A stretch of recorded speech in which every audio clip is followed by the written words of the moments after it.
Hello and welcome all once again.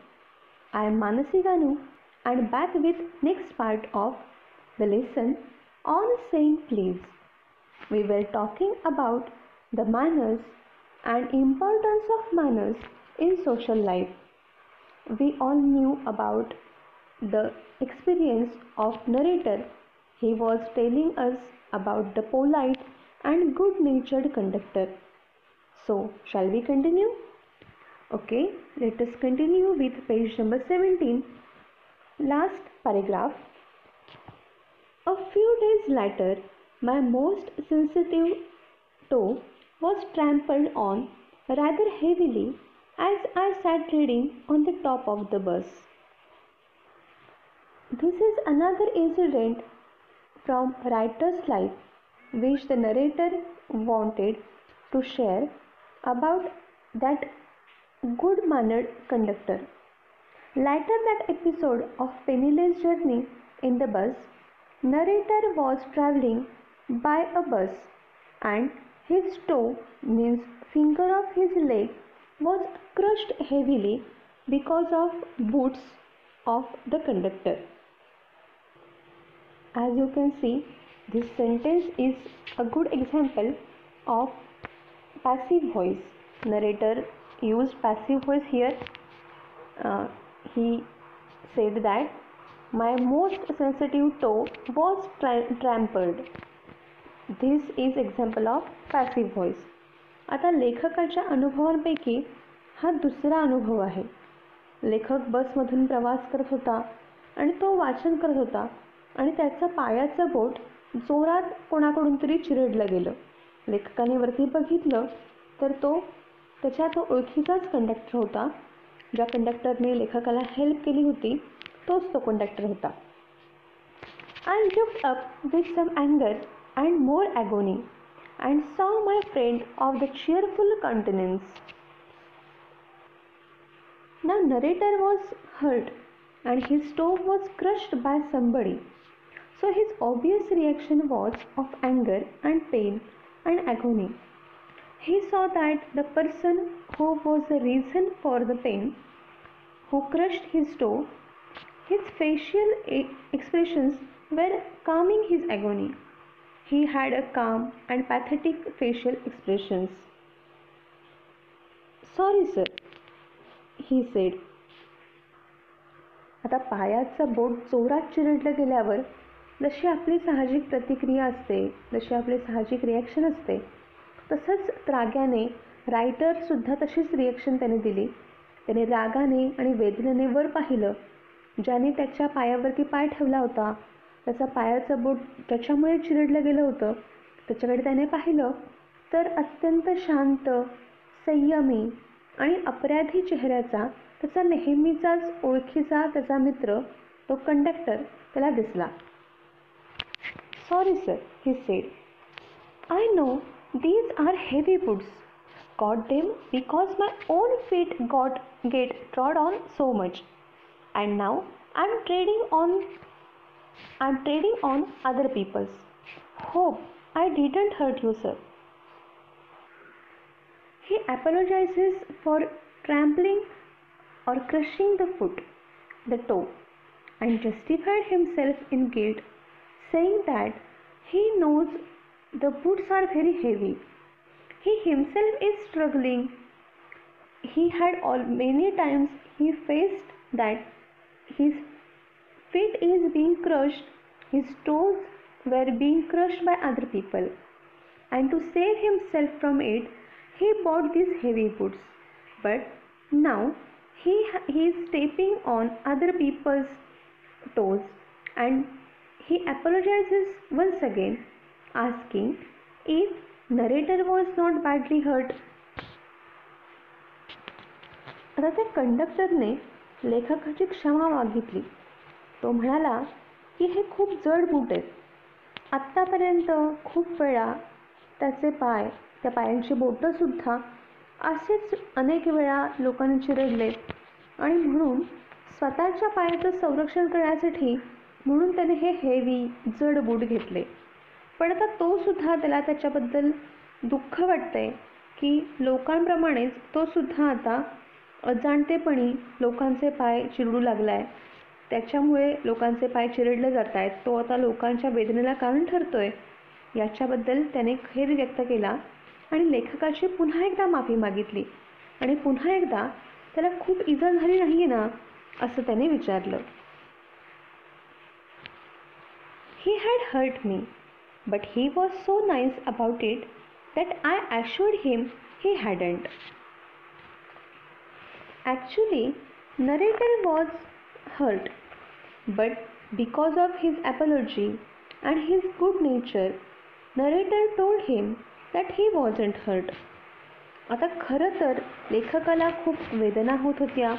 लेखकाचा पायाचं बोट चांगलंच चिरडलं गेलं होतं, पण तरी पण त्याच्या चांगुलपणामुळे, त्याच्या सहवेदनेमुळे लेखकाने त्याला सांगून टाकलं की त्याला असा ॲश्युरन्स दिला की त्याला काही त्रास झाला नाही, त्याला काही खूप लागलं नाही आहे.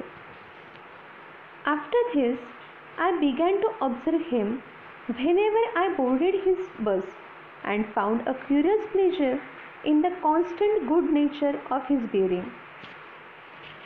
After this incident, narrator started to do observation of that conductor. Whenever he met him in his bus, he observed that he was really a good-natured person. He was really a gem.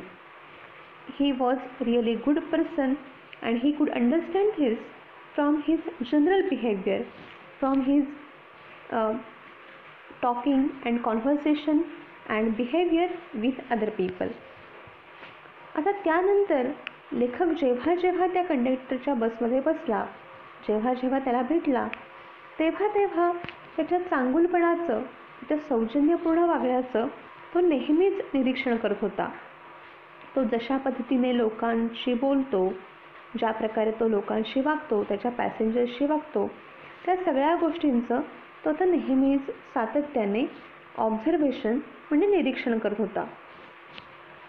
He seemed to have an inexhaustible fund of patience and a gift for making his passengers comfortable. The conductor had never-ending patience, and due to his behavior, he made his customers, his passengers very comfortable.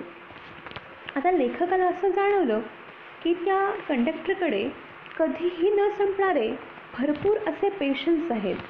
तो भरपूर त्याच्याकडे धीर आहे, भरपूर त्याच्याकडे patience आहेत आणि त्याच्यामुळे त्याच्या त्या वर्तणुकीमुळे तो त्याच्या प्रवाशांना अधिक आपलासा वाटतो.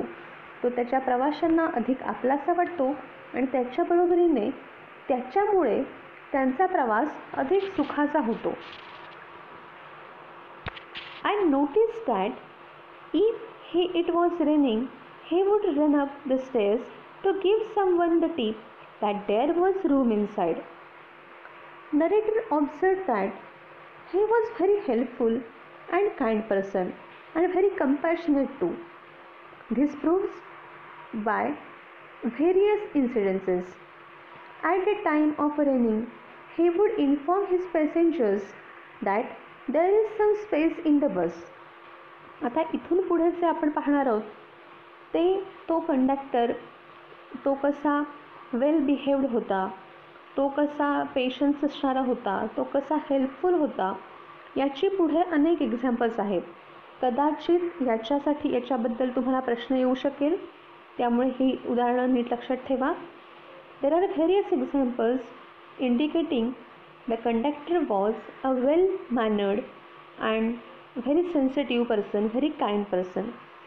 आता ही एक्झाम्पल्स कुठली आहेत? First is, if there was raining, he would inform the passengers that there is some space or there is some room inside that bus. आता आणखीन तो कुठल्या प्रकारे लोकांना मदत करत असायचा? जेव्हा जेव्हा पाऊस पडायचा तेव्हा तो अतिशय मदत करणारा, लोकांच्या भावनांचा, अडचणींचा विचार करणारा असा कंडक्टर पावसात प्रवाशांना बसमध्ये अजून जागा आहे असं अगदी आपुलकीनं सांगायचा. With old people he was as considerate as a son and with children as solicitous as a father. He used to behave like a son for old people, with old people, and his behavior with them was like very caring and loving and responsible son. And if there were some children as the passengers, he would behave with them like very caring and responsible father. आता त्याचं वागणं वृद्धांसाठी त्या वृद्धांच्या मुलांप्रमाणे अतिशय काळजीचं असायचं आणि जबाबदारीचं असायचं. आणि लहान मुलांसाठी जर कोणी लहान मुलं त्याच्यामध्ये त्या बसमध्ये पॅसेंजर्स असतील तर त्यांच्यासाठी एखाद्या जबाबदार आणि काळजी घेणाऱ्या वडिलांसारखा तो वागत असायचा. He had evidently a peculiarly warm place in his heart for young people and always indulged in some merry jest with them. He was very kind and had a very special place for young people too. He gave some time to them and shared some jokes with them. आता त्याचं वागणं तरुणांसाठी सुद्धा वेगळं असायचं, चांगलं असायचं, आपुलकीचं असायचं. तरुणांसाठी सुद्धा त्याच्या मनात एक वेगळी जागा होती आणि त्यांच्या बसमधल्या प्रवासामध्ये त्यांना जोक सांगून तो त्यांच्याशी आपुलकी आणि जवळीक साधत असायचा. If he had a blind man on board, it was not enough to set him down safely on the pavement. It was not enough for him to safely set a blind passenger to the pavement on the footpath. Instead, he would call and request his companion Bill to wait for him. आता जर गाडीमध्ये कुणी अंध प्रवासी असले तर तो त्यांना फक्त फुटपाथवरतीच उतरवायचा असं नव्हे, मदतीचा हात देऊन त्यांना गाडीतून खाली उतरवणं एवढंच तो स्वतःचं कर्तव्य समजायचं नाही, एवढ्यावरच तो थांबायचं नाही. He would call to Bill in front to wait while he took him across the road or round a corner or otherwise safely on his way. Instead of dropping the blind person on the pavement or footpath, he would call his companion and request his companion Bill to wait for him. He helped the blind person by taking him across the road or round a corner or the safest place nearby. आता अंध प्रवाशांना फक्त फुटपाथपर्यंतच न सोडता तो आपल्या सहकाऱ्यांना थांबायची रिक्वेस्ट करायचा आणि त्या अंध व्यक्तीला रोड क्रॉस करून द्यायचा किंवा कोपऱ्यापर्यंत नेऊन सोडायचा किंवा त्याच्या जवळच्या सुरक्षित अशा रस्त्यापर्यंत तरी सोडायचं काम तो करायचा. अशा प्रकारे फक्त तात्पुरती किंवा थोडीशीच मदत न करता त्या माणसांचा विचार करून तो त्या माणसांना पूर्णपणे मदत करण्याचं काम करायचा. In short, I found that he eradicated such an atmosphere of good temper and kindness that a journey with him was a lesson in natural courtesy and good manners. And finally, narrator wants to say that with such helpful and empathetic and kind behavior, he always spread happiness. His behavior was a good example of natural courtesy and manners. लेखक इथे नमूद करतो की अगदी थोडक्यात सांगायचं तर त्याच्या सौजन्यपूर्ण, उत्साही आणि मैत्रीपूर्ण वागण्यामुळे तो साहजिकच ह्याच सगळ्या भावना, ते सगळं प्रेम, सौजन्य, उत्साह आणि आपुलकी त्याच्या प्रवाशांना देऊ करायचा, त्यांच्यापर्यंत तो पोहोचवायचा आणि त्याच्यामुळे सगळं वातावरण त्या बसमधलं आनंदी व्हायचं. त्याच्याबरोबरचा हा प्रवास लोकांना त्याचं सौजन्यपूर्ण वागणं हे लोकांना नेहमीच आपलंसं करायचं आणि सौजन्यपूर्ण वागणं कसं असायला पाहिजे याचा तो एक धडाच होता, एखादं चांगलं उदाहरणच होतं असं लेखक ठळकपणे सांगतो. नाव Let us continue with page number 18, first paragraph. What struck me particularly was the ease with which he got through his work. The thing which ignited narrator's mind, the thing which came to the mind of narrator is the skill and efficiency of that conductor.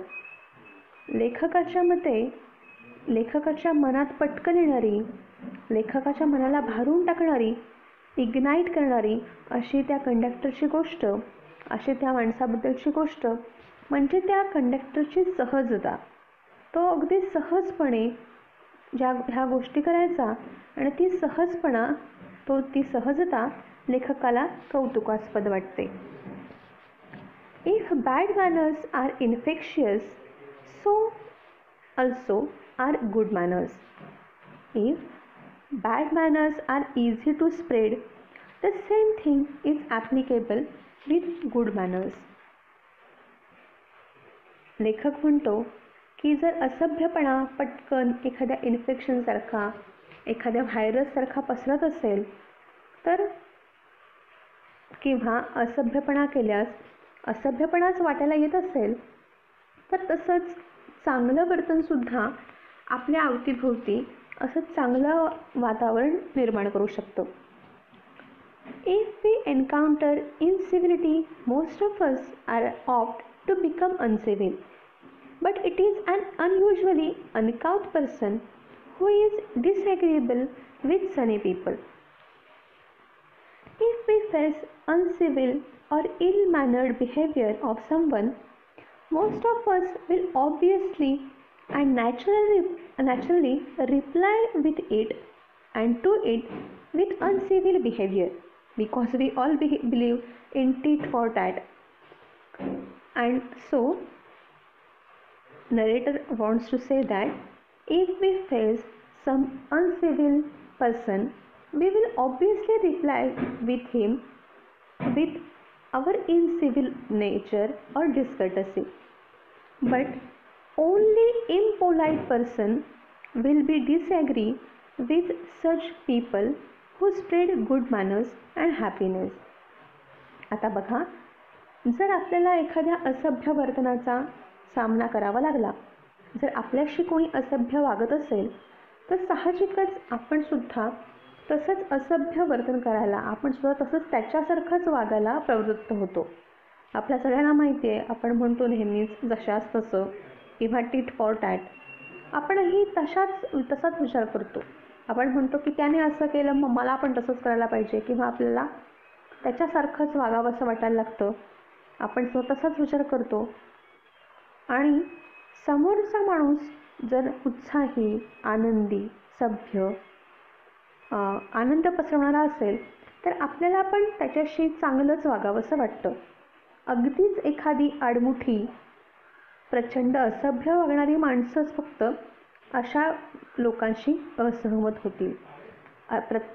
प्रचंड त्रासदायक, प्रचंड आडमुठी, प्रचंड असभ्य वागणारी माणसंच फक्त या मताशी असहमत असतील. सहसा नॉर्मल माणसं जी सभ्यतेने रिप्लाय देतात ती मात्र सभ्यतेनेच त्या समोरच्या माणसाशीही वागतील. It is with manners as with the weather. Nothing clears up my spirits like a fine day, said Keats, and a cheerful person descends on even the gloomiest of all with something of the benediction of the fine day. It is like a weather. As kids, a very great poet of English literature had written, "Nothing clears up my spirits like a fine day." Means, a fine day gives me abundant freshness and energy.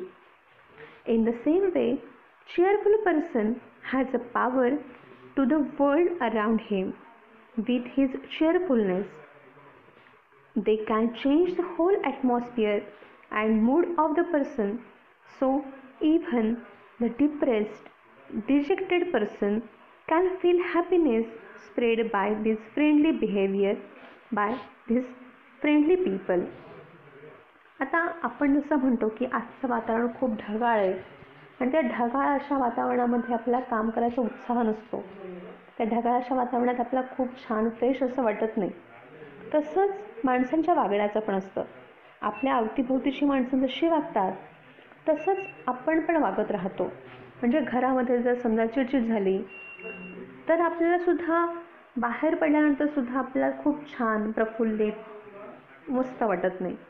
किंवा बाहेर जर काहीतरी त्रासदायक अनुभव आपल्याला आपण अनुभवले तर घरामध्ये सुद्धा आपण ती चिडचिड एक्सप्रेस करतो. हे आपल्या सगळ्यांचे अनुभव आहेत. म्हणजेच हवामानासारखंच माणसाचं वागणं सुद्धा फार प्रभाव टाकणारं असतं. किट्स नावाचा इंग्लिशमधला एक अतिशय प्रसिद्ध असा कवी आहे. तो असं म्हणतो की एखाद्या सुंदर आणि प्रसन्न दिवसाइतकं माझ्या चित्तवृत्तीला, माझ्या विचारांना प्रफुल्लित आणि आनंदित दुसरी कुठलीही गोष्ट करत नाही. आता आपण खूप ब्लेस्ड आहोत की आपण इंडियामध्ये राहतो, भारतात राहतो आणि आपल्याला छान निसर्ग, छान सनशाईन, कायम छान सूर्यप्रकाश अनुभवायला मिळतो. इंग्लंड किंवा अमेरिकेमध्ये आपल्यासारखा छान प्रफुल्लित असा दिवस नेहमीच असत नाही आणि त्यामुळे तो म्हणतो की इतका सुंदर प्रफुल्लित स्प्रिंगमधला एखादा छान सोनसळी दिवस हा मला छान प्रसन्न करणारा असतो आणि मला चांगली प्रेरणा देणारा ठरतो. तसंच एखाद्या आनंदी आणि सभ्य माणसाचं सुद्धा असतं. अशी आनंदी आणि सभ्य माणसं अनेक लोकांचे दिवस आनंदी करतात.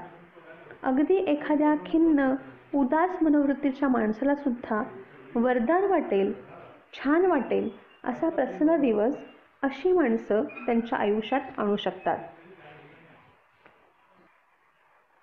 And so, it was always fine weather on the polite conductor's bus, and his own civility, his conciliatory address, and good-humored bearing infected his passengers. And so, there is always a good atmosphere on the bus of this bus conductor because of his good and friendly nature, his helpful gestures which always spread among his passengers. आणि म्हणूनच याचप्रमाणे त्यात चांगला वागणाऱ्या, मैत्रीपूर्ण वर्तन असणाऱ्या आणि मदत करणाऱ्या कंडक्टरच्या बसमध्ये सुद्धा नेहमीच छान वातावरण निर्माण झालेलं असायचं. त्याने निर्माण केलेल्या त्या उत्साही, मैत्रीपूर्ण, आनंदी वर्तनामुळे त्याचे प्रवासीसुद्धा नेहमीच आनंदी आणि उत्साही व्हायचे. In lightening their spirits, he lighted his own task. By behaving good with his passengers, he had lighted their spirits, and it resulted in maintaining good atmosphere in the bus. There were no quarrels, arguments, and due to his good nature, good behavior, so it was beneficial for his job. Because of there were no quarrels, there were no arguments, and so he was very happy with his job. This proves beneficial for his job. आता लोकांच्यासाठी आनंददायक आणि प्रसन्न वातावरणाची निर्मिती करून तो आपलं काम सुद्धा थोडंसं हलकंच करून घ्यायचा. आनंदी वातावरणामुळे त्या बसमध्ये ताण, तणाव, भांडणं, चढे आवाज यांना जागाच नसायची आणि त्यामुळे त्याचं कामसुद्धा फार क्लेश किंवा न त्रास होता पूर्ण व्हायचं. His gaiety was not a wasteful luxury, but a sound investment. His happy nature was not a wasteful luxury, but it was a good investment. His nature was not a waste efforts, but he was getting same love and respect from his passengers. आता त्याचं ते आनंदी राहणं, त्याचा तो स्वभाव ही खर्चिक गोष्ट नव्हती, तर ही एक चांगली इन्व्हेस्टमेंट होती. त्याला तो देव करत असलेल्या प्रेमाचा, आपुलकीचा तसाच मोबदलाही मिळायचा. त्याला त्याच्या पॅसेंजरकडून प्रेम मिळायचं आणि सन्मान मिळायचा. Keep watching the channel and don't forget to like, share and subscribe. Thank you.